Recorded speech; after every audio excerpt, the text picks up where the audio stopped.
من أهل السنة والجماعة ونسأل الله الإنابة والاستقامة على الشريعة المحمدية والحقيقة الأحمدية آمين يا رب البرية. Baik jemaah subuh yang makan Allah, seharusnya pagi ini saya minta izin tapi karena permintaan dari Kiai Amrazi ini ada pertemuan masjid-masjid ya karena temanya jamaah, maka agenda pribadi saya cancel dulu ya. Karena kata Rasulullah SAW, seluruh kelompok yang berpecah belah itu finnar, nanti disiksa, illal jamaah, kecuali yang berjamaah. Jamaah itu bukan kita buat nama majelis jamaah apa gitu, bukan. Al jamaah itu orang yang membuang sisi eksklusif dalam dirinya. Jadi kelompoknya terbuka, tidak merasa paling benar. Makanya ada ungkapan hadis, yadullah alal jamaah, tangan Allah di atas jamaah. Kalau ahlu sunnah metodenya memang dua, ada yang mentakwil, ada yang tidak mentakwil. Saya bukan mentakwil, saya bukan aliran pentakwil Pak, karena kami selain mengikuti kajian-kajian ahlu sunnah versi akidahnya, kita juga ada kajian ahlus sunnah versi ilmu ma'rifatnya, bahwa tidak perlu mentakwil sebenarnya. Ada yang disebut bab tajalli, ada bab disebut dengan bab zuhur. Allah itu maha suci, tidak dapat dibayangkan karena dia bukan benda, dia sudah ada sebelum benda.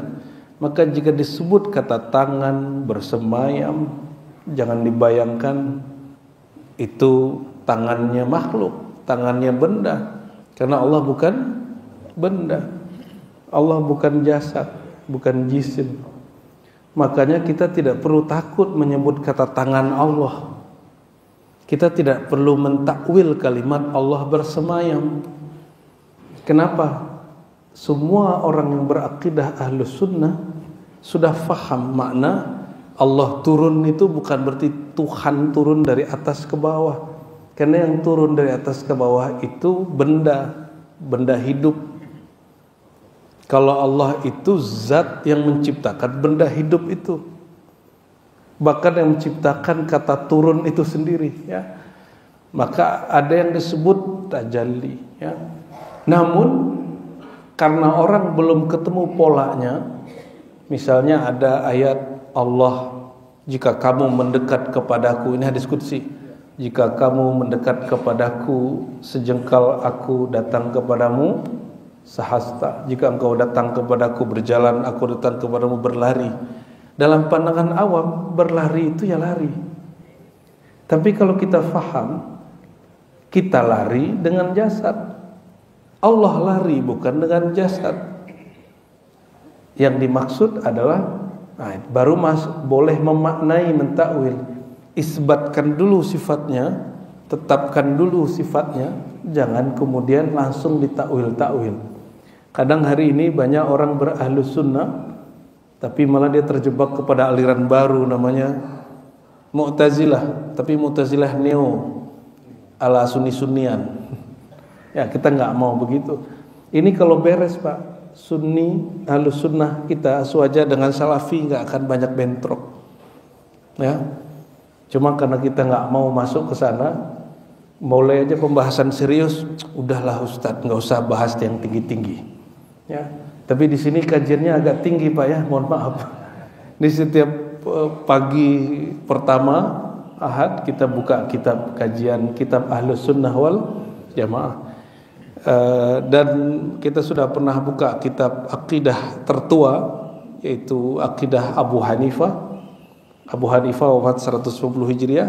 Beliau lebih awal menulis tentang akidah Ahlus Sunnah wal Jamaah. Abu Hanifah, imam mazhab pertama, nulis akidah. Lalu di kalangan Syafi'i, jadi banyak yang bertanya, kamu imam ikut Syafi'i tapi akidahmu tidak akidah Syafi'i, itu pertanyaan bodoh. Nah, itu bisa menjebak orang ahlu sunnah yang awam. Iya ya, saya ini Syafi'i, tapi akidah saya tidak Syafi'i, akidah saya kok Asy'ari. Gitu Ustaz. Gimana tuh? Nah, ini persoalannya. Jadi itu disebut pertanyaan tidak logis. Makanya belajar mantik sesekali. Sesekali kita pakai mantik pada sini. Karena muqaddimah akidah Ahlussunnah belajar mantik. Mantik itu ilmu logika. Biar tidak hanya Rocky Gerung yang bicara logika, Pak. Ya, orang Islam itu basic mantik logikanya kuat aslinya. Semenjak muncul pemahaman filsafat itu haram, mantik logika itu haram, ilmu logika diambil oleh orang-orang gereja. Menurut Bapak Tuhan beranak masuk akal nggak? Logis nggak? Tapi mereka ambil Thomas Aquinas belajar ke orang Islam, Ibnu Maimonides itu orang Yahudi belajar ke Ibn Rushd, ilmunya dibawa ke Yahudi dan Kristiani, orang Islam tinggal dengan kebodohannya karena mengharamkan filsafat, mengharamkan mantik, mereka berjaya. Maka yang kemudian kejadian kemajuan di barat itu enggak serta-merta terjadi begitu. Tapi ada asbab yang panjang di belakangnya. Hari ini kita buat pengajian agak serius sedikit, itu jamaah langsung bilang, saya masuk ke stan Pak, saya kecewa dengan orang-orang itu. Mereka minta tema yang berat, kita buka kajian berat, tiba-tiba ada bapak-bapak seumuran kiai, Buya itu ketinggian, Loh, mahasiswa yang muda-muda menikmati, dia bilang ketinggian. Ternyata ini orang beragamanya bukan dengan ilmu tapi dengan emosi. Ini saya sengaja sebut biar jadi perhatian orang-orang stan. Anda ini sibuk ngitung-ngitung tapi merupakan logika orang beragama. Ya, akhirnya kita ajak berpikir serius, dipikir ketinggian. Oh, wajar orang begini kalau nanti kesadaran beragamanya muncul, dia akan memandang ustadz dengan angka. Ya, ustadz kebetulan lagi butuh angka, ya dia manfaatin. Nauzubillah summa nauzubillah. Termasuk kuantitas. Hari ini saya senang orang, mohon maaf Bapak Ibu, saya konsen juga kajian-kajian filantropi. Tapi kita ini korban media. Bapak, mohon maaf, kita sering disajikan pertempuran di negara mana, tapi kita tidak dibuka matanya bahwa ada korban di wilayah lain sesama muslim, tempat wilayah sahabat Nabi hijrah tapi tidak diekspos. Korbannya 70 bahkan 70.000 kali lebih besar gitu daripada wilayah kecil yang kita sekarang sebut-sebut di media, tapi orang nggak mau speak up. Ya, dan itu yang saya lawan sebenarnya. Ya, karena saya tidak harus popularitas Bapak Ibu. Saya tidak cari dicinta orang, saya hanya cari cinta Allah. Jadi banyak ustadz itu bertanya sesama kita diskusi, pertanyaannya sederhana, kamu nggak takut buka bab ini, buka isu itu, lalu kamu dibenci orang? Jawaban saya sederhana, kita tidak cari ridha makhluk, kita hanya cari ridha Allah. Qul haq walau kana murran. Ya, kebenaran harus kita sampaikan walaupun pahit. Walaupun nanti kiai dicaci maki orang, nggak usah takut. Ya, jadi Tuhannya kiai kadang berubah dari Allah menjadi jamaah. Wah, nggak enak nanti ditinggal jamaah. Ya salam, itu akidahnya harus dibenerin lagi. Ya, ngajar ahlu sunnah tapi Tuhannya bukan Allah tapi jamaahnya. Nah, itu yang kemudian harus dibenerin. Bapak Ibu yang bukan Allah, di sini sebagai informasi, ini sudah kitab yang ketiga. Sebelumnya Qawaidul Aqaid Imam Ghazali, kita buka beberapa pertemuan. Dan pada pagi ini sudah pertemuan keempat atau kelima, masuk kitab Aqidah Ahlus Sunnah yang ditulis Imam As-Sanusi. Ya, biasa orang kenal Ummul Barahin. Ini kitab biasa dipakai di Al-Azhar, dipakai di pesantren-pesantren tua. Makanya Gus Dur waktu ke Al-Azhar dia bilang, ini mah pelajar kitab gue udah hafal semua katanya. Maka Gus Dur pergi ke Irak, dikira kitabnya baru lagi lah, sama aja. Tapi kitab ini kitab ini menjadi standar orang berahlus sunnah di pesantren sampai ke kampus-kampus tua yang ada di dunia. Ada yang lebih tua dari Al-Azhar, yaitu Zaituna, itu di daerah Tunis. Itu juga puncak ngaji kitabnya di Ummul Barahim, ya. Dan Bapak Ibu, kita concern sekali untuk merawat ahlus sunnah di masjid-masjid. Maka pengurus masjid saya tanya, siap nggak jadi corong ahlus sunnah wal jamaah? Ternyata insya Allah siap.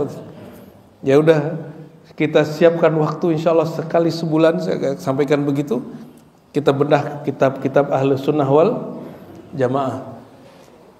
Karena ini jadi PR, orang berahlus sunnah itu lebih banyak kepada isu, bukan kepada konsep berpikir. Sehingga kalau isunya berubah, ahlus sunnahnya berubah. Ya, mohon maaf Bapak Ibu, keberagamaan kita lebih banyak berdasarkan mendengarkan isu, benar gak? Apa yang viral. Dan kita tidak mau beragama itu yang agak serius-serius sedikit. Maka saya ngajak, ayo kalau beragama agak serius. Kenapa? Allah itu paling sering bicara serius di Quran dan mengatakan afala taqilun, apa kamu tidak berpikir? Tapi pikiran, akal tidak boleh salah kamar. Kamar dia bukan tentang zat. Tidak boleh bicara zat Tuhan di situ. Akidah itu berbicara tentang meyakini apa yang berkaitan dengan zat Allah, bukan memikirkan zat Allah, ya. Dan kita sudah masuk kepada beberapa muqaddimah. Bahkan kita bawa kitab muqaddimah dari kitab ini, kitab Sughra judulnya, yang juga ditulis oleh beliau. Insya Allah pada pagi ini setelah membahas muqaddimah, mungkin Bapak Ibu pernah mendengar hukum akli, hukum nakli, hukum adi. Ya, itu disebut perangkat akal. Itu sudah kita bahas berkali-kalinya untuk sekedar memanas-panaskan kepala. Hukum akli, hukum syar'i, hukum adi. Itu perbedaannya apa, Pak? Hukum akli, apa tugas akal? Akal itu bertugas isbatu syai' wa nafyuhu, menetapkan sesuatu ada atau dia tiada. Kita kalau qalbu mempercayai sesuatu ada atau tiada, beda nggak? Beda. Maka akal itu bertugas mengumpulkan bukti dan alasan. Kalau hati sekedar menerima apa hasil dari olahan akal, hati bilang aku percaya. Oleh karenanya iman kita bangunannya sangat berkait dengan kecerdasan akal. Sehingga imam kita berijma mengatakan la dina liman la aqla lahu. Ini ijma. Tidak sah beragama seseorang jika dia tidak berakal. Saya mau tanya, wajib sholat itu orang berakal atau tidak? Ya, wajib puasa berakal atau tidak? Jadi Bapak kalau belajar masih ingat waktu kecil syarat sholat apa aja? Muslim, baligh, berakal, lalu baru bersuci, ya kan? Suci tempat, suci badan, suci baju, pakaian. Ternyata bersuci itu syarat orang sah sholat setelah dia berakal. Betul? Puasa, coba puasa. Puasa syaratnya pertama apa? Muslim, baligh, berakal, sehat. Betul nggak? Haji, Muslim, baligh, berakal, sanggup. Berakal semua. Bapak sudah Muslim, sudah baligh, cuma akalnya kurang dirawat, itu aja. Akhirnya beragamanya sesuai dengan apa yang muncul di TikTok, bukan yang muncul di kepalanya. Yang kepalanya perlu diketok dikit. Oleh karena itu kami beberapa ikhwan, para asatis ya, ini bersepakat untuk bikin apa? Kita harus siap getok otak kita sendiri dan otak jamaah kita. Ya, dia marah juga nggak apa-apa, ntar juga dia seneng gitu. Kenapa?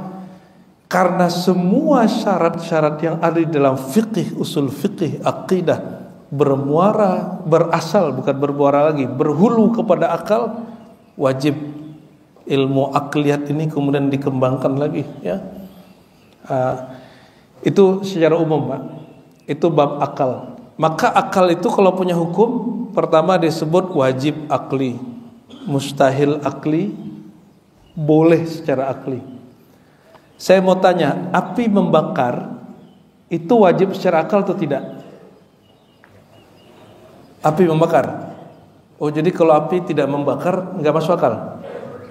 Berarti ada ayat di Quran nggak masuk akal, Pak. Nabi Ibrahim cemplungin ke api nggak kebakar, nggak masuk akal ada Quran. Kalau ada di Quran ayat tidak masuk akal, itu bukan ayatnya nggak masalah. Akal Bapak nggak sampai. Karena Quran itu diturunkan oleh zat yang menciptakan akal itu sendiri, dan dia menjadikan akal sebagai alat mediasi memahami kalamnya. Dan tidak mungkin dia menciptakan alat ini kalau tidak sesuai dengan kalamnya ini. Gimana? Api wajib membakar secara akli, secara akal atau tidak? Iya, secara akal. Ini kejebak lagi nih Ustaz. Maka ada namanya hukum akli, hukum syar'i, hukum adi. Hukum adi ini hukum eksak, hukum alam. Api membakar itu hukum akal, hukum syariat, apa hukum alam? Ulangi. Api membakar itu hukum akal, hukum syariat, atau hukum ya, yang mana Pak? Hukum alam. Hukum alam itu bahasa kerennya sunnatullah. Udah nyambung? Sudah nyambung nih? Oh, udah mulai nyambung. Bahasa Arabnya dalam kitab itu nggak dipakai hukum alam. Kenapa? Digunakan istilah yang berbeda dan langsung paham. Namanya hukum adat, bukan adat istiadat. Adat atau adi itu bahasa Arab yang berarti ada yaudu, adatan audatan, yang berulang-ulang. Karena setiap hari Bapak Ibu melihat api, kalau mengenai sesuatu dia membakar berulang-ulang, ma'atikrarihi, gitu ya, dia berulang-ulang setiap hari. Fatahkum alaihi bi anna an-nar muhriqah, maka engkau secara kasat mata menghukumi api itu membakar. Tapi kalau orang berakal, dia akan lihat kejadian di alam semesta bahwa ada 1, 2, 3 masa terjadi api tidak membakar. Kalau Bapak tidak percaya dengan saya, cukup percaya Quran. Bahwa adakah ayat di Quran sekali saja bahwa api tidak membakar? Ada. Kisah siapa? Apakah Quran tidak masuk akal? Quran sedang membongkar hukum adi, bukan hukum. Jadi Quran sedang menjelaskan, oh kalian jangan berpikir dengan hukum adi, kalau berpikir dengan hukum akli. Nyambung sudah? Nyambung? Itu tes biar panas aja Pak, karena pada ngantuk nih. Ya, orang Islam itu dengan orang Kristiani, orang Yahudi, otaknya sama kan? Yang beda apa? Doktrin yang beda. Muka, emang ada muka orang Islam? Ada Pak? Ini tinggal dikasih salib aja depannya langsung jadi kayak non Muslim, walaupun kiai kan. Ini karena kita pakai rida, pakai kopiah, pakai gamis. Bapak kalau ke Irak, orang baca Injil itu iramanya sama kayak sholawat. Ya, ya Rasulullah. Mereka di situ juga buka haleluya, gitu sama. Jadi jangan terjebak lagi dengan performan penampilan. Isi ini yang mesti dibenerin, karena dia berkait dengan apa yang kita percaya nanti. Kecuali Bapak ini wali, atau nabi. Dia ilmunya langsung ngambil ke sumber ilmu. Kita ini kan umum. Makanya beliau menyebutkan nanti di sini, ya. Ini bab akal saya tinggalkan ya, Bapak nanti cek video-video sebelumnya ya. Ya, biar kita masuk sesuai dengan kurikulum yang saya tentukan di sini. Bahwa kita beragama untuk meyakini Allah itu pembuktiannya mesti pembuktian akal. Karena akal kalau udah masuk itu kolbu kekunci sudah. Kolbu nggak bisa ngapa-ngapain. Tapi karena akal Bapak Ibu tertukar oleh hukum alam, kalau sekarang oleh hukum TikTok. Oh di TikTok kan begitu, di YouTube kan begitu, di Facebook kan begitu, di Instagram kan begitu. Akal kita tersandra oleh itu. Akhirnya jadi beragamanya nggak waras. Agama itu hanya untuk orang waras. Ya, jadi kalimat yang tadi la dina liman la aqla lahu, tidak beragama orang nggak waras. Jadi yang waras itu cuma orang Jadi kalau ada Bapak ini ada orang belajar tasawuf terus gila, itu dia nggak belajar tasawuf, dia pasti belajar kebatinan. Karena tasawuf itu kesadaran tertinggi, akal tertinggi. Jadi kalau ada orang ikut wiridan, ikut jarah-jarah tuh tiba ngomong-ngomong sendiri, kayak orang ngomong bego gitu ya. Terus tiba-tiba halu ngeliatin, berarti dia nggak ikut tasawuf. Tasawuf itu kemurnian akal. Ini bisa kita uji Pak. Ada yang sudah belajar lebih dari 10 tarekat di sini? Satu aja belum. Kalau belajar tarekat tasawuf tuh gila, saya orang paling gila sekarang. Kenapa? Karena saya belajar lebih dari 10 tarekat. Tapi justru akal kita tambah murni. Tapi biasanya orang paling murni itu disebut orang paling gila oleh orang gila. Orang bodoh akan menganggap orang pintar itu bego gitu. Ya siap-siap aja Pak. Maka Imam Syafi'i mengatakan apa?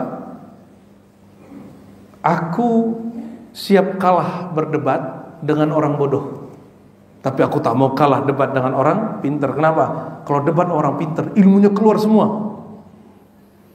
Tapi kalau debat orang bodoh, pokoknya selesai kiai langsung. Kiai Abdurrahman paling sabar kayak ngadepin orang-orang begitu tuh, senyum aja. Kalau masih kita kan gregetan kita ya. Saya tinggal aja orang begitu. Dah cukup debatnya. Ya. Saya kalau ketemu orang begitu langsung saya cut Pak. Kalau lagi diskusi seminar saya tinggal seminarnya. Di kelas saya tinggal sekelasnya. Bahkan nggak mau lagi ngajar di kelas itu. Oh saya kayaknya salah kelas begitu. Kalian nggak waras sudah tinggal aja. Dulu begitu Pak. Waktu kita zaman-zaman masih ngeri. Di PT IKI tempat beliau kuliah S3 nih ada mahasiswa plagiat saya lempar ke mukanya. Dulu. Kalau sekarang bukan ke mukanya dilempar, ke otaknya kita lempar Pak. Salah saya dulu ya. Sekarang otaknya harus kita obok-obok dikit ya. Maka selamat datang di masjid yang waras. Insya. Jadi kita nggak hanya ngomong pahala, mohon maaf Pak ya. Di sini nggak hanya ngomong pahala, nggak ngomong ngancem-ngancem sorga di sini. Kita lagi bab kemurnian akal. Akal yang sesuai akidah Ahlus Sunnah wal Jamaah. Karena orang tidak beragama kalau dia tidak waras.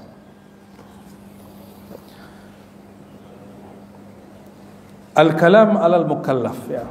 Pembahasan mengenai mukallaf. Orang yang mukallaf. Apa arti mukallaf? Ya, sebelumnya kita baca bismillah dan al-fatihah. Kita kirimkan untuk Imam Sanusi dan Nabi SAW. Al-fatihah.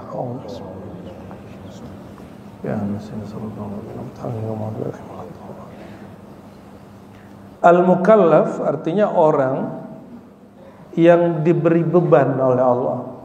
Tugas. Bapak ibu ini sudah mukallaf atau belum? Sudah dapat tugas dari Allah atau belum? Sudah.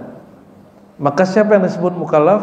Muslim, baligh, berakal dan ada kesanggupan untuk melakukan tugas. Ahliyatun lil ada. Siapa coba? Muslim, baligh, berakal, ada kesanggupan. Oke? Berarti Bapak ini mukal. Kalau azan subuh berarti dapat tugas ngapain? Sholat 2 rakaat. Tapi orang bertugas kalau belum mengenal tugasnya, dia terbebani. Seperti Bapak Ibu ini bekerja itu kalau sudah bulan-bulan akhir itu kayaknya tersiksa. Ya, betul nggak? Udahlah gajinya mau habis, jangan-jangan pakai kartu kredit ujung-ujungnya. Tapi kalau dia tahu tugasnya, pikirannya nggak mau kemudian jam 4 nggak pengen pulang dulu, mau akhir-akhir bulan dia biasa aja. Kenapa kemudian orang merasa terbebani dengan tugasnya? Karena dia belum tahu yang dikerjakan itu dalam skala besar efeknya apa. Ya, Bapak ini buang sampah sembarangan. Orang kalau disuruh ambil sampahnya, dia terbebani. Tapi kalau dia berpikir secara umum, jika ada 1000 orang buang puntung rokok sembarangan, jika ada 1000 orang buang sampah sembarangan, apa yang terjadi? Dan itu dilakukan setiap hari. Tapi kan kita mikir, paling gua doang. Ada makanan buang tepi jalan, gitu kan? Dan itu ada 1 juta orang tiap pagi di Cinere lewat di sini. Itu kira-kira sampah gimana, Pak? Jadi kita kadang-kadang hal yang besar itu dimulai dari yang kecil-kecil. Nah, mukallaf itu ada 2 jenis. Ada mukallaf yang tidak mengenal tujuannya, ada yang mukallaf yang al-arif bi amrihi, yang dia tahu tugasnya. Nyambung sudah? Nabi itu sholat karena tugas atau karena tanda terima kasih kepada Allah? Makanya Nabi sholatnya tak terhitung. Kalau Bapak ini, kalau bisa sholat witir yang paling kecil angkanya, ya kan? 1 rakaat, 3 rakaat. Kalau zakat itu selalu nanya sama kiai, supaya pertanyaannya menghindari dari angka yang besar. Jadi bertanya bab zakat itu biar tidak kena bayar zakat. Ya. Jadi kita beragama itu kalau si pertanyaan selalu yang menguntungkan diri kita. Karena dia menganggap agama itu beban. Pergi haji umroh bukan mau ibadah tapi jalan-jalan sebenarnya padang pasir. Jujur aja Pak, hari ini yang dikhawatirkan oleh wala aulia zaman dahulu, nanti kamu lihat akhir zaman orang haji umroh itu wisata. Betul nggak? Nah, kita jangan sampai itu. Orang berakal beragama nggak begitu. Maka ada mukallaf. Mukallaf itu dia kena takrif, kena taklif. Dia kena beban. Ada al-muhib, al-arif. Orang pencinta, orang yang mengerti apa tugas dia. Ini beda mukallaf. Mukallaf itu karena taklif, kalau pencinta karena takrif. Karena dia sudah kenal tujuan hidupnya. Kalau Bapak Ibu sudah kenal manfaat jalan pagi, disuruh-suruh gak jalan pagi? Kalau sudah tahu manfaat qiyamul lail, kira-kira masih diancam dulu gak mau Ustaz? Ya. Atau diiming-imingi dulu surga, diimingi dulu bidadari yang cantik-cantik gitu ya. Itu, atau diimingi dulu duha supaya rezeki lancar, masih begitu? Kalau masih begitu, kita belum masuk beragamanya bab takrif mengenal. Masih taklif, masih apa? Beban. Tapi lumayan, akalnya harus dikasih beban. Apa kata beliau?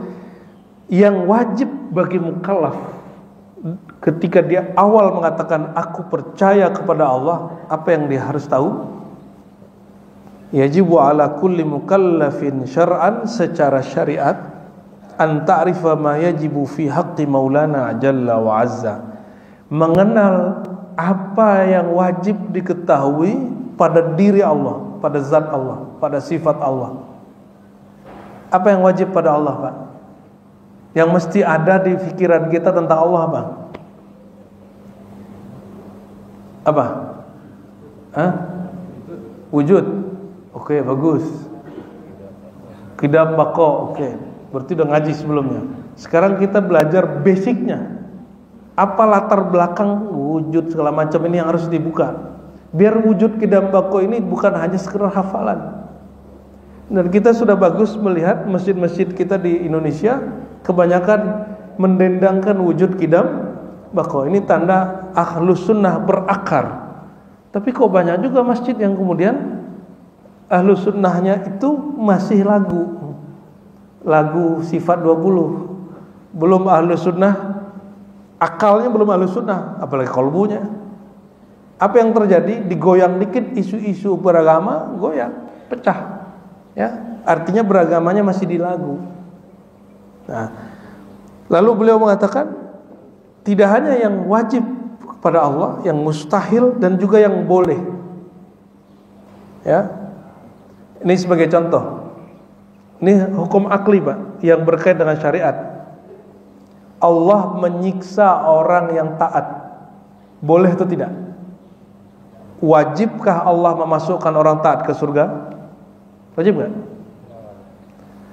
Wajibkah Allah menyiksa pemaksiat? Wajib nggak? Wajib. Nah, ini kena lagi, Pak. Wajibkah Allah memasukkan orang taat ke surga? Ini orang Cinere, orang Depok mulai berbeda pendapat ini dan pendapatan. Wajibkah Allah menyiksa orang yang maksiat? Tapi kalau saya ganti boleh, Pak. Wajibkah Allah memasukkan orang beriman surga? Itu baru Bapak boleh bilang wajib. Wajibkah Allah memasukkan orang kafir, nyiksa orang kafir di neraka? Itu kalimatnya bukan itu. Wajibkah Allah memasukkan orang yang taat ke surga? Atau kita balik, bolehkah Allah memasukkan pemaksiat ke surga? Nah, ini akalnya agak masuk nih. Berarti Bapak ini masuknya di hukum jaiz, di hukum wajib kena, di hukum mustahil kena, sukanya di jaiz-jaiz. Berarti Bapak ini suka ngeles kalau baca hukum. Ya, jadi hukum 3 tadi apa? Wajib, mustahil, akli. Ini bukan hukum perdata pidana apa ya? Ini hukum akli. Wajib, mustahil, jaiz. Wajib secara akal apa itu? Yang tidak mungkin tidak ada, itu wajib. Minus kali minus jadi berapa? Minus kali minus plus. Yang tidak mungkin tidak ada.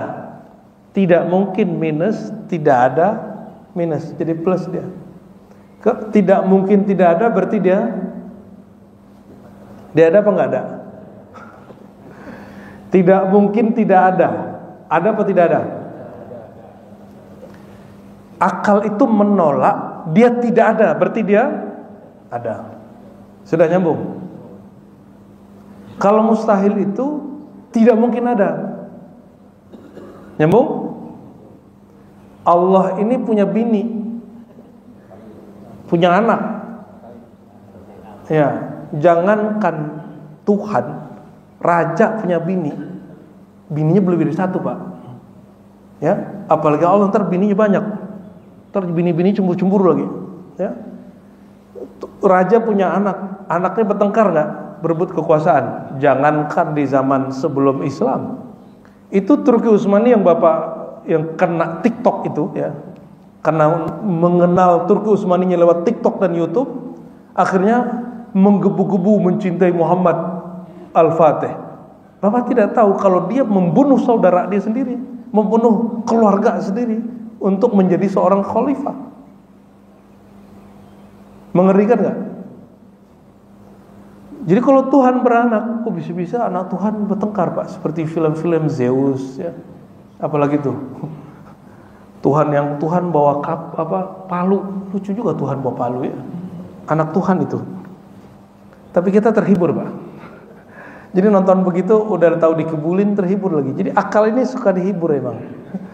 Akalnya sudah tahu gue dibohongin nih, tapi menikmati karena ada alat yang perlu dihibur, yaitu pandangan mata. Kembali ke sini. Kita kebanyakan kenanya di hukum akli dan mustahil, tapi paling banyak main di hukum jaiz. Jaiz ini boleh pada Allah. Jaiz ini bukan bab nanti hujan atau enggak hujan, itu standar hukum alam itu. Hukum jaiz itu lebih strategis dari itu. Pemaksiat tapi masuk surga, mungkin di sisi Allah? Mungkin. Kalau orang Mu'tazilah nggak mungkin, Pak. Ini beda Ahlus Sunnah sama Mu'tazilah. Padahal Mu'tazilah itu menjadikan akal sumber pertama hukum Islam. Kalau dalam Ahlus Sunnah, akal itu alat memahami hukum Islam, bukan sumber hukum. Apa bedanya? Jadi kalau kita kan Alkitab, Sunnah, Ijma, Qiyas. Kalau mereka enggak, pertamanya Al-Aqlu, akal, Kitab, Sunnah, Ijma. Di kita akal itu enggak boleh main sendiri, dia harus diuji dulu, namanya Qiyas.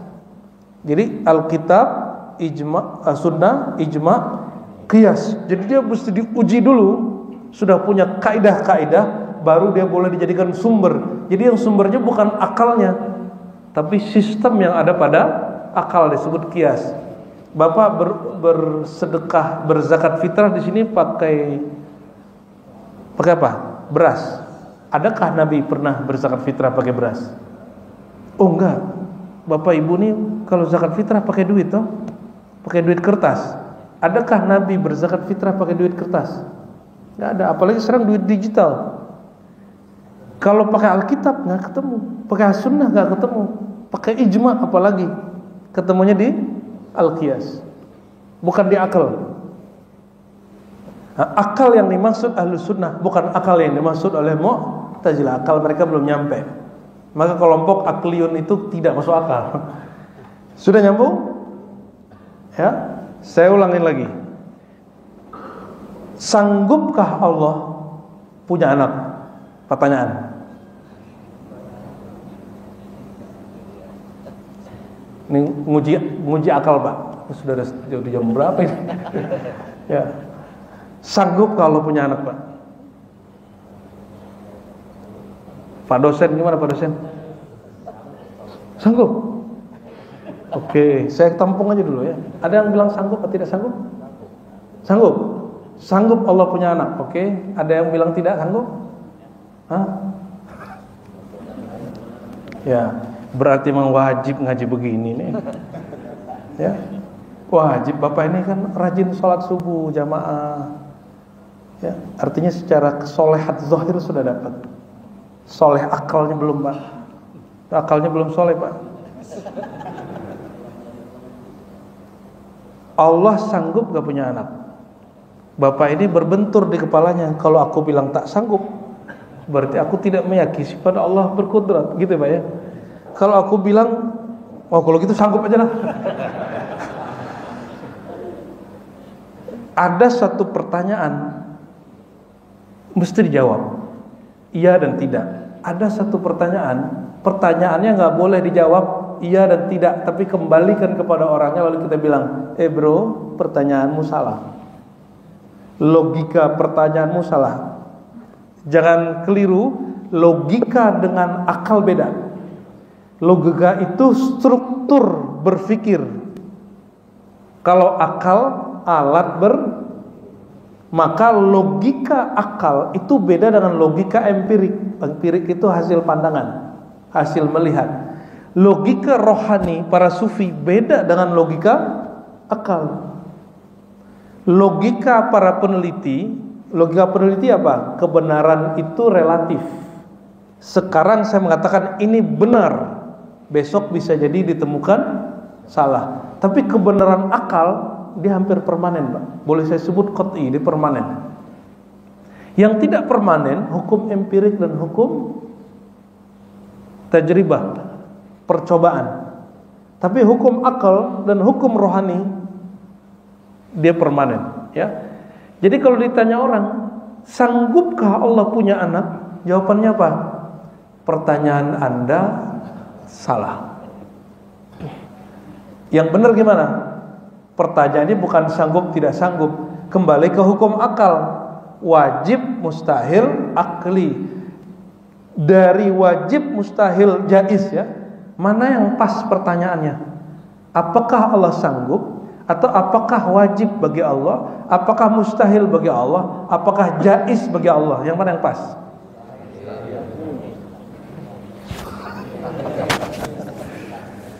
Lagi, sanggupkah Allah punya anak? Wajibkah Allah punya anak? Mustahilkah Allah punya anak? Mana yang pas pertanyaannya? Tuh, biar akal jamaah nyambung, Pak. Nyambung sudah? Berarti ada satu bagian di mohon maaf di otak Bapak itu sekarang udah kebuka nyambung deh. Wah, nyambung sudah. Jadi kalau dengar orang podcast jangan langsung ditelan. Dengar ceramah jangan langsung ditelan. Otaknya harus ngelawan dulu, kasih pertanyaan dulu di sini. Jangan langsung diimani, dipercaya. Ya? Ya? Disaring dulu. Ah, ini dia tukang saringnya. Otak itu nyimpan memori, di situ ada satu sistem yang Allah ciptakan yang disebut akal. Ini yang harus kita rawat, Bapak Ibu. Ya. Namun kita lebih banyak mendengar kata-kata orang daripada kata-kata yang di sini. Ya, ini yang membuat jangankan Bapak, Ustadz aja nggak pede sama akalnya sendiri. Sehingga buat pengajian nggak pernah, mohon maaf, teman saya para asatidz nggak mau buka kitab. Akhirnya di masjid-masjid di Bintaro kita dulu bilang ke tim dakwahnya, kamu buka kajian kitab. Ya, dulu nggak ada orang mau pakai YouTube, Pak.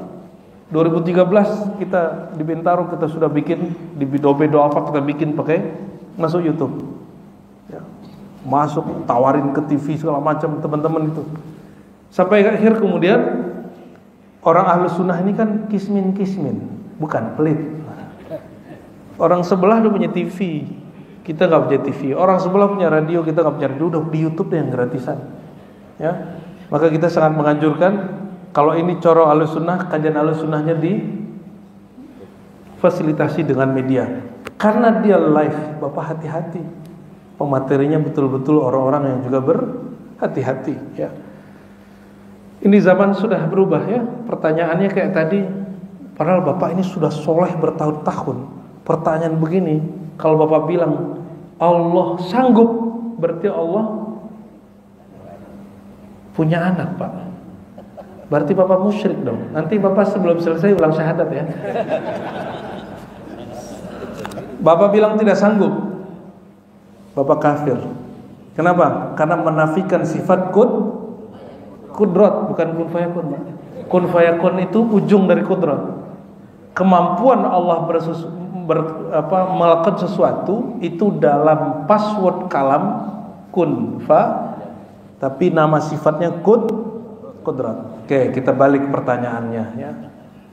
Wajibkah bagi Allah memasukkan pemaksiat ke dalam neraka, memasukkan orang taat ke surga? Nah, gagal lagi. Wajib gak? Yang wajib bagi Allah itu apa? Wujud kidam makomor. Itu yang wajib, Pak. Kudrat, iradat, ilmun, hayat. Maka kalau diturunkan orang yang bermaksiat, saya nggak bilang orang kafir. Ini perbedaan logika kita dengan Mu'tazilah. Mu'tazilah itu kalau orang bermaksiat tidak tobat, maka dia kekal masuk neraka.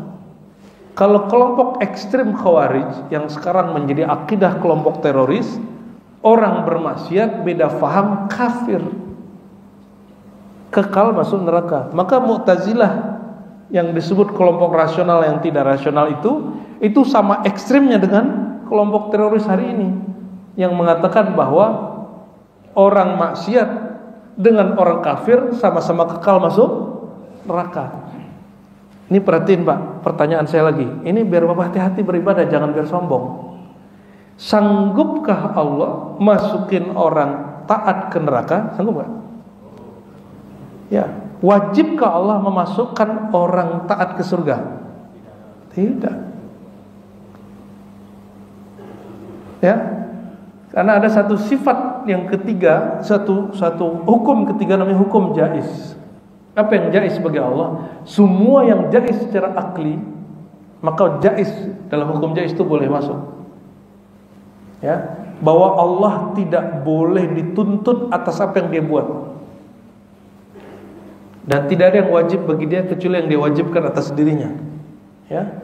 Apa yang diwajibkan pada dirinya? Kataba ala nafsihi rahmah. Allah mewajibkan atas dirinya kasih sayang. Maka pertanyaan tadi, Allah mungkinkah memasukkan pemaksiat ke surga? Memasukkan orang taat seperti bapak-bapak ini ke neraka? Kok bisa terjadi? Baru kita tinggalkan kitabnya, kita masuk ke hadis sebagai penutup.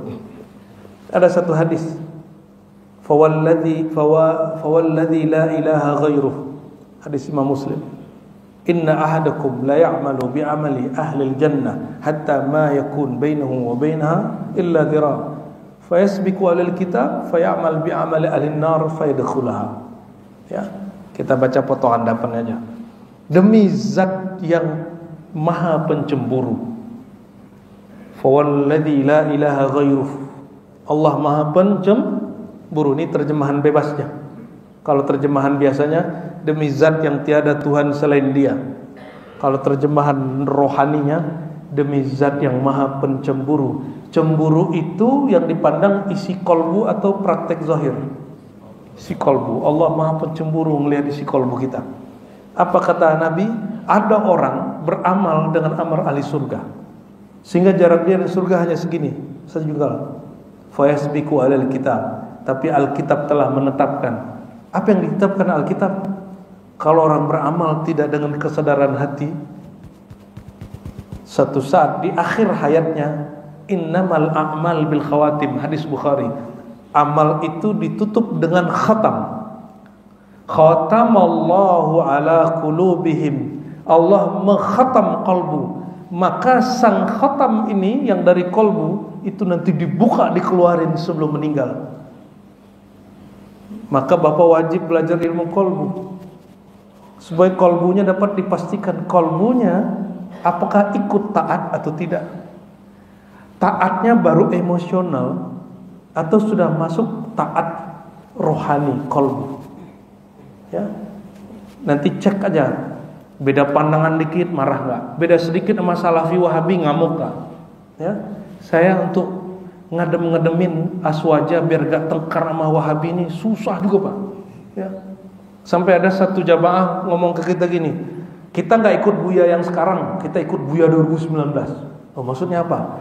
Aneh yang suka tengkar-tengkar sama Wahabi itu, kata dia. Ya kita jawab dua jawaban saya. Berarti kamu bukan muridku. Kamu murid hawa nafsumu karena kamu ikut aku yang cocok dengan nafsumu. Yang nggak cocok nggak usah. Dan betapa banyak bapak ini berguru mencari ustadz yang memenuhi nafsu syahwat rohaninya, syahwat pemikirannya. Oh, karena ustadz ini cocok kajarnya makia aneh ikutin deh. Kalau nggak cocok aneh tinggal. Karena dia cocok sama pergerakan aneh ikut nih. Kalau nggak. Karena cocok sama partai aneh ikut. Itu beragamanya emosional, bukan akal. Kalau orang berakal walaupun beda background itu nggak masalah. Kita kasih tahu satu lagi. Jadi ada sekelompok, mungkin bapak ini punya kesadaran begini, karena khawatir masjid-masjid sekitar Depok kena virus Wahabi, betul? Betul Kiai? Betul Kiai Sir ya? Sahih ya? Oke. Namun orang cara menanggapi Wahabinya tidak pakai akal, tidak pakai kolbu, pakai emosi. Akhirnya beragamanya sukanya emosi-emosi. Gitu juga dengan mu'alaf. Mu'alaf masuk Islam, akhirnya dia pantik emosi orang Islam supaya benci dengan agama sebelumnya. Dia pantik emosi orang beragama sebelumnya supaya kemudian mengikuti jalur dia. Agama ini bukan agama emosi, ini agama akli. Ya. Nah, ini yang saya PR kita Bapak Ibu yang saya ingatkan. Jadi kalau begitu gimana? Kita kasih pertanyaan jamaah ini. Seandainya kamu tidak ketemu kelompok yang barusan, tidak Allah pertemukan dengan mereka, adakah kesolehanmu ini? Muncul nggak kesadaran kita? Jadi kadang-kadang Bapak Ibu kita buat program keagamaan itu karena ada triggernya. Triggernya bisa jadi kelompok salafi, bisa jadi karena ada kenakalan remaja, bisa jadi karena A, B, C, D. Tapi yang paling kenceng bikin bapak ibu ini ngumpul, tinggal kita up peristiwa Wahabi, bapak itu ngamuk semua nih. Ya, betul nggak? Tapi ingat, itu cukup di awal. Kita berterima kasih kepada Allah yang telah menciptakan Wahabi. Kenapa? Asbab mereka, kitab-kitab Ahlus Sunnah tidak lagi hanya diajarkan di pesantren-pesantren, tapi sudah masuk ke masjid-masjid. Terus salah satunya masjid ini. Ini Bapak ke Azhar bacanya ini, Pak. Bapak ke Zaitun, Tunis bacanya ini. Bapak ke Maroko bacanya ini. Ke pesantren di Jawa baca ini, beda bahasa aja. Orang Jawa pakai bahasa Jawa, orang Sunda pakai bahasa Sunda, orang Melayu pakai bahasa Melayu. Tapi kitabnya sama. Ya, kitabnya sama. Dulu hanya di masjid-masjid yang ada di pesantren, sekarang sudah di masjid-masjid yang ada di komplek-komplek. Ini hikmahnya. Ya. Maka kita tidak lagi benci kepada Wahabi, tidak lagi benci kepada Salafi, justru kita terima kasih, Pak. Jadi nanti siang Bapak kalau ketemu yang celananya jingkrang itu, Bapak senyumin dan salam, terima kasih akhi, asbab ente aneh jadi sadar beragama. Dia udah senang tuh, kayaknya ada teman baru nih ya. Padahal asbab dia, kita kemudian jadi senang mengkaji kembali. Dia membid'ahkan maulid, dia membid'ahkan tahlil, mengatakan syirik, tawassul. Akhirnya kita ngaji, buka lagi kitab bahwa tawassul ternyata tidak syirik, maulid bukan lagi bid'ah, wajib. Maulid itu wajib hukumnya.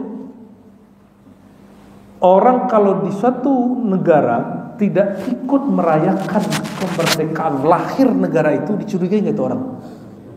Apa itu orang? Ekstremis. Orang itu kalau di Malaysia, Pak, di Singapura, di Brunei, itu orang bisa hilang tuh. Suruh dia khotbah, belum turun udah diambil. Ya, teman-teman saya di sana, di jiran, itu muji-muji tokoh kiai atau habib yang ekstrem-ekstrem itu, yang mengrongrong keutuhan NKRI kita. Saya kasih pertanyaan mereka, kalau itu ada di Brunei gimana? Di Singapura gimana? Di Malaysia gimana? Oh, kata dia, belum selesai khotbah udah hilang katanya. Berhenti dia, nggak mau lagi muji-muji orang yang ekstrem itu. Jadi kita Indonesia bebas semua, karena bebas siapa aja naik. Saking bebasnya, nggak perlu nanggepin lagi, Pak. Karena sebelum dia selesai sudah ada nanggepin ustadz yang baru lagi. Jadi pemerintah nggak perlu lagi turun tangan. Terakhir, ya, terakhir. Karena ada di dalam hadis Nabi, orang beramal soleh secara kesolehan sosial, soleh secara fisik, tapi batin dia ternyata masih ada yang memicu gairahnya Allah. Maka Allah gunakan kalimat fawalladzi la ilaha ghairuh. Gairah itu artinya cemburu. Allah yanzuru ila qulubikum, Allah menatap ke dalam kolbu. Maka Bapak ketika kita beribadah, kesadarannya bukan lagi kesadaran emosional karena menanggapi Wahabi, karena ingin disebut pesantren Ahlus Sunnah, masjid Ahlus Sunnah, tidak lagi. Tapi nanti Bapak harus tahu sampai kepada keilmuan, saya menyembah Allah ini karena emang aku hambanya, dia Tuhanku. Dia Tuhan dalam pengertian apa itu yang harus dipelajari. Sehingga menyembah Tuhan itu lebih indah dari berangkat kerja, lebih indah daripada Bapak malam pertama. Sholat itu lebih indah daripada menggauli pasangan kita yang baru kita temuin setelah sekian tahun gak jumpa. Bisa gak begitu, Pak? Tahajudnya, sholatnya, ya, itu kalau sudah kenal. Tapi kalau belum sampai kepada kesadaran rohani itu, dikhawatirkan. Yang Nabi sebutkan tadi, innamal a'mal bil khawatim. Amal itu tergantung kepada apa yang Allah khatamkan di kolbu.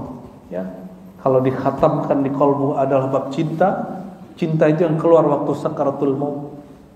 Tapi jika yang di dalam ini beragama karena emosi, karena nggak enakan sama Pak Kiai Abdurrahman Nasir, nggak enak sama pengurus, nggak enak, apa kata orang, nanti itu yang keluar sebelum meninggal. Semoga Allah menjadikan kita kalbunya, zahir batinnya sesuai dengan yang Ia ridhoi. yaitu menjadi hambanya yang sejati, menyembah karena dia semata dan tidak membuatnya cemburu. Dan nas'alullah, kita mohon kepada Allah ayakhtimana bihusnul khitam. Allah tutup kita dengan amalan zahir batin yang Allah ridai. Wa nas'alullah asyauqa ila liqa'ihi. Kita mohon kepada Allah dimunculkan rasa rindu berjumpa dengannya, rindu berjumpa dengan kekasihnya. Amin ya rabbal alamin. Wa sallallahu ala sayyidina Muhammad. Subhanakallahumma wa bihamdika asyhadu an la ilaha illa anta astaghfiruka wa atubu ilaik. Ulang syahadatnya, Pak. La ilaha illallah asyhadu Muhammad. Yang tadi mengatakan tidak, asyhadu an la ilaha illallah asyhadu Rasulullah, biar nanti keluarnya muslimnya sah lagi. Ini bukan canda loh, Pak ya. Assalamualaikum warahmatullahi wabarakatuh.